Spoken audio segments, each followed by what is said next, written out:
اعوذ باللہ من الشیطان الرجیم بسم اللہ الرحمن الرحیم۔ سورۃ آل عمران آیا 156۔ یا ایھا الذین آمنوا لا تکونوا کالذین کفروا، اے لوگو جو ایمان لائے ہو تم ان لوگوں جیسے نہ ہو جانا جنہوں نے کفر کیا۔ اللہ تعالیٰ نے مومنوں کو منافقوں اور کافروں کی مشابہت سے روکا۔ کفر اسلام سے اور اسلامی عقیدے سے انکار کو کہتے ہیں۔ اسلامی عقیدے کے مطابق زندگی اور موت اللہ تعالیٰ کے ہاتھ میں ہے۔ جب انسان ایسی بات کہتا ہے اگر ہمارے پاس ہوتے تو نہ مرتے اور نہ مارے جاتے، تو زندگی اور موت کے اختیار کو اپنے ہاتھ میں لے لیتا ہے، جو اللہ تعالیٰ کے موت و حیات کے مالک ہونے کے عقیدے کا انکار ہے۔ اس سے اس قول کو کفر اور کہنے والے کو کافر قرار دیا۔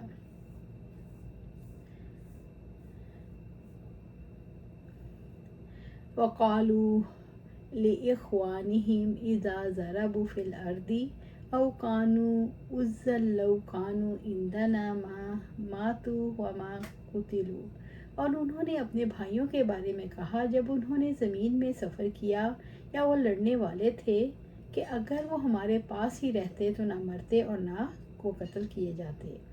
اگر کوئی سفر یا جنگ میں حادثے سے دوچار ہو جائے تو وہ کہتے ہیں ہمارے پاس ہوتے تو نہ مارے جاتے اور نہ قتل ہوتے۔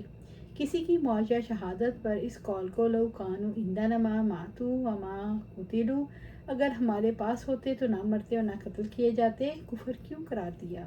کفر اسلام سے اسلامی عقیدے سے انکار کو کہتے ہیں۔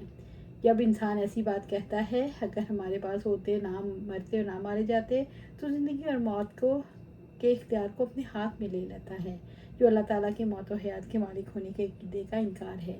اس لیے اس قول کا کفر اور کہنے والے کو کافر قرار دیا گیا۔ لِيَجْعَلَ اللَّهُ ذَلِكَ حَسْرَةً فِي قُلُوبِهِمْ، تاکہ اللہ تعالیٰ اس کو ان کے دلوں میں حسرت بنا دے۔ دلی حسرت سے صحیح عقیدہ رکھنے والے مسلمان ہی بچ سکتے ہیں، جو اس بات کا شعور رکھتے ہیں کہ اللہ تعالیٰ ہر چیز پر قدرت رکھتا ہے اور زندگی اور موت پر اللہ تعالیٰ کا اختیار ہے۔ واللہ یحیی و یمیت، حالانکہ اللہ تعالیٰ ہی زندگی بخشتا ہے اور موت دیتا ہے۔ موت اور حیات کے بارے میں صحیح عقیدہ یہ ہے کہ وہ اللہ کے ہاتھ میں ہے، وہی زندہ کرتا ہے، وہی مارتا ہے۔ موت کا ایک وقت مقرر ہے، جب موت کا وقت آ جائے تو وہ قلعوں کے اندر بھی آ جائے گی۔ واللہ یحیی و یمیت، حالانکہ اللہ تعالیٰ ہی زندگی بخشتا ہے اور موت دیتا ہے۔ واللہ بما تعملون بصیر، اور جو بھی تم عمل کرتے ہو اللہ تعالیٰ اس کو خوب دیکھنے والا ہے۔ اللہ تعالیٰ نے زبان اور دل کے عمل کی طرف توجہ دلائی ہے۔ جن اعمال کے بارے میں خاص طور پر لوگ بے شعوری میں مبتلا ہونے کی وجہ سے بے پرواہ رہتے ہیں، اللہ تعالیٰ نے دل اور اعمال پر بصیر ہونے کی طرف توجہ دلا کر انسان کو اپنے خیالات اور اپنی باتوں کی وجہ سے پیدا ہونے والے فساد سے روکا ہے۔ سورۃ آل عمران آیا 157۔ وَلَئِن قُتِلْتُمْ فِي سَبِيلِ اللَّهِ أَوْ مُتُّمْ، اور یقیناً اگر تم اللہ کی راہ میں مارے جاؤ یا مر جاؤ، اللہ تعالیٰ کی مغفرت اور اس کی رحمت اس کے لیے ہے جو اللہ کی راہ میں قتل کر دیا جائے۔ اللہ تعالیٰ کی راہ میں مارا جانا اس سارے مال و متاع سے بہتر ہے جسے اس دنیا کی زندگی میں جمع کرتے ہیں۔ وہ ڈھلتا سایہ ہے اور شہادت پر ملنے والی نعمتیں ہمیشہ رہنے والی ہیں۔ لَمَغْفِرَةٌ مِّنَ اللَّهِ وَرَحْمَةٌ خَيْرٌ مِّمَّا يَجْمَعُونَ، تو اللہ تعالیٰ کی بخشش اور رحمت اس سے کہیں بہتر ہے جسے وہ جمع کرتے ہیں۔ اس زندگی میں انسان کو جو کچھ ملتا ہے وہ عارضی ہے۔ وقت، زندگی، مال، اولاد، صلاحیتیں، قوتیں، ہر چیز مقررہ مقام پر اللہ کی تقدیر کے مطابق ملتی ہے۔ وَالْآخِرَةُ خَيْرٌ وَأَبْقَىٰ، اور آخرت بہتر بھی ہے اور باقی رہنے والی بھی ہے۔ سورۃ اعلیٰ آیا 17۔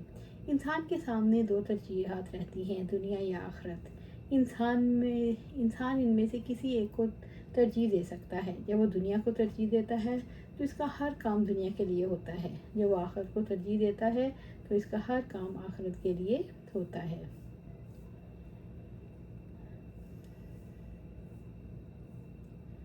سورۃ آل عمران آیا 158۔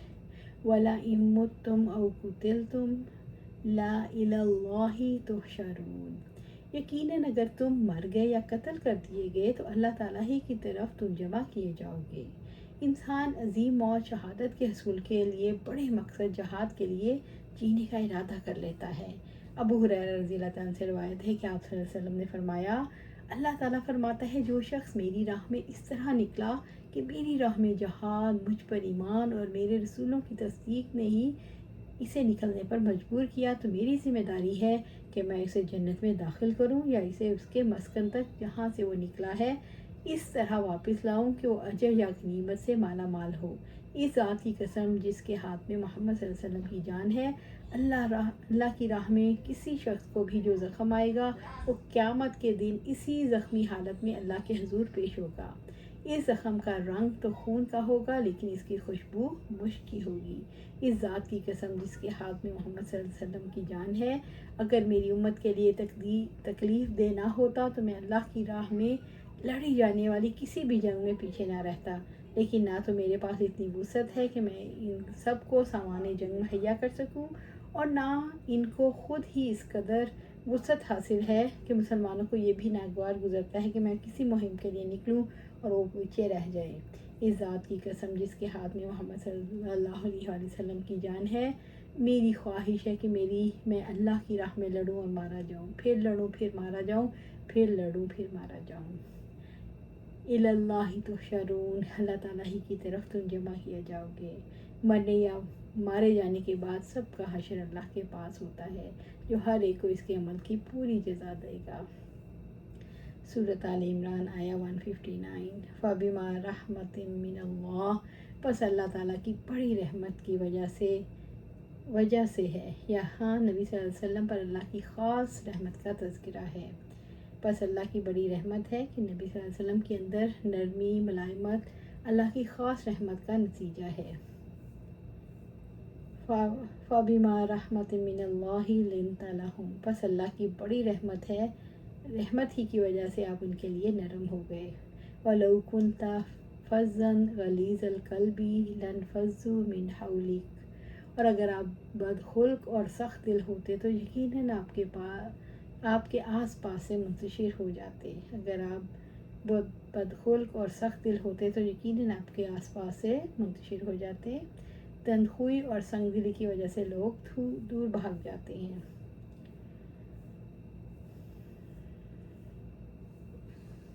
قائد کی زیر نگرانی کام کرنے والے افراد کو اپنے اندر مطلوبہ خصوصیات پیدا کرنی چاہیے۔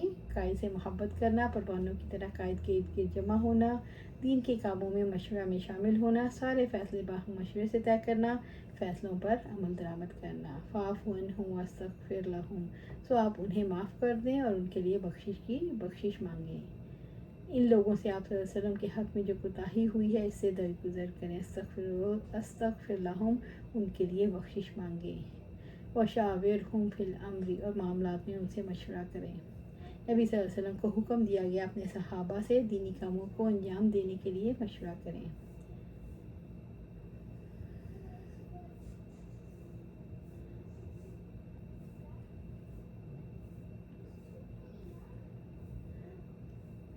فَإِذَا عَزَمْتَ، پھر جب آپ پختہ ارادہ کر لیں۔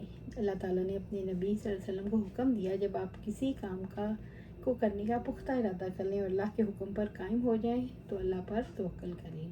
دل میں اطمینان، فیصلہ ہو جانے کے بعد پختہ عزم کی راہ میں رکاوٹ کیا ہوتی ہے؟ دل میں اطمینان نہ ہونا، انسان پس ہمت ہو، انسان اخلاقی اور عملی اعتبار سے ایک جگہ قائم نہ رہ سکے، اس کے دل میں کھوٹ ہو، قیادت کے ساتھ اخلاص نہ ہو۔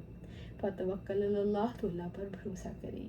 اگر ہم اللہ تعالیٰ پر توکل کریں گے تو مدد کرے گا، اگر اللہ تعالیٰ چھوڑ دے تو کوئی مدد نہیں کر سکتا، اس لیے اس پر بھروسے کے علاوہ کوئی چارہ نہیں۔ ان اللہ یحب المتوکلین، بلا شبہ اللہ بھروسہ کرنے والوں سے محبت کرتا ہے۔ سورۃ آل عمران آیہ 160۔ ان ینصرکم اللہ فلا غالب لکم وان یخذلکم فمن ذا الذی ینصرکم من بعدہ، اگر اللہ تعالیٰ تمہاری مدد فرمائے تو کوئی تم پر غالب آنے والا نہیں، اگر وہ تمہیں بے مدد چھوڑ دے تو اس کے بعد کون ہے جو تمہاری مدد کرے؟ اگر وہ تمہیں بے مدد چھوڑ دے تو اس کے بعد کون تمہاری مدد کرے؟ کوئی اللہ کی قوت کے سوا نہیں کہ آپ کی مدد کی جائے، کوئی تقدیر اللہ کی تقدیر کے سوا نہیں۔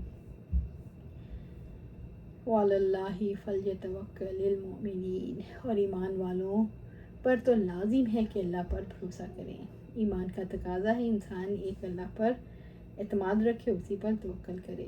اللہ پر توکل کرنا توحید ہے اور کسی دوسرے پر توکل کرنا شرک ہے۔ نبی صلی اللہ علیہ وسلم نے فرمایا اگر تم اللہ تعالیٰ پر اس طرح توکل کرو جیسا کہ توکل کرنے کا حق ہے تو تمہیں بھی اسی طرح رزق دیا جائے گا جیسے پرندوں کو دیا جاتا ہے۔ وہ خالی پیٹ گھروں سے نکلتے ہیں اور بھرے پیٹ سے واپس آتے ہیں۔ اللہ سبحانہ تعالیٰ سے دعا ہے ہمیں قرآن و سنت پر عمل کرنے کی توفیق دے، اس پر جما دے اور جنت الفردوس کے اعلیٰ مقام پر اپنے پاس خیر عطا فرمائے۔ آمین یا رب العالمین۔